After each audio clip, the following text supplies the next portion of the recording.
या न्यूज बुलेटिनचे सहप्रायोजक आहेत गोकुळ. नवरात्रीच्या पावन पर्वानिमित्त Ashwini Bhosale hospitality and culinary इन्स्टिट्यूटमध्ये एक खास उपक्रम राबवण्यात आला. या उपक्रमात विद्यार्थ्यांनी 9 दिवसांच्या नवरात्रीत अनुसरून 9 देवींच्या रूपानुसार आणि त्या दिवसांच्या रंगानुसार विविध प्रसाद तयार केले.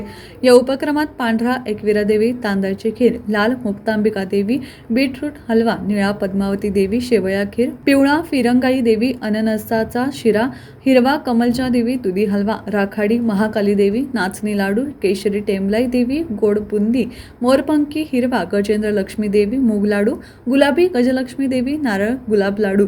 या उपक्रमातून विद्यार्थ्यांनी भक्तीबरोबरच पाककलेतील आपलं कौशल्य सादर केलं. प्राचार्य Ashwini Bhosale, managing director Digvijay Bhosale, human resource admin Dhanraj Pawar, tutor Nikhil Narale आणि प्रशासक पल्लवी दुधाने यांच्या मार्गदर्शनाखाली हा उपक्रम राबवण्यात आला. हा उपक्रम प्राचार्य, मॅनेजिंग डायरेक्टर आणि इतर मार्गदर्शकांच्या देखरेखीखाली पार पडला. हाय, माझं नाव चिन्मय राहुल भोसले. आमच्या इन्स्टिट्यूटचं नाव continental institute of hotel management and catering technology.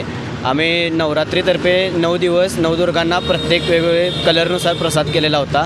आज शेवट दिवसचा गुलाबी कलर होता, त्यामुळे आम्ही रोज बॉल केलेले आहेत. यामध्ये खोबरे खिसून रोज सिरप ॲड करून रोज सिरप ॲड केला. रोज सिरपचा गुलाबी कलर आला, त्याला साखरेचा पाक ॲड केला व ते जे बॉल्स करून लाडू रेडी केले.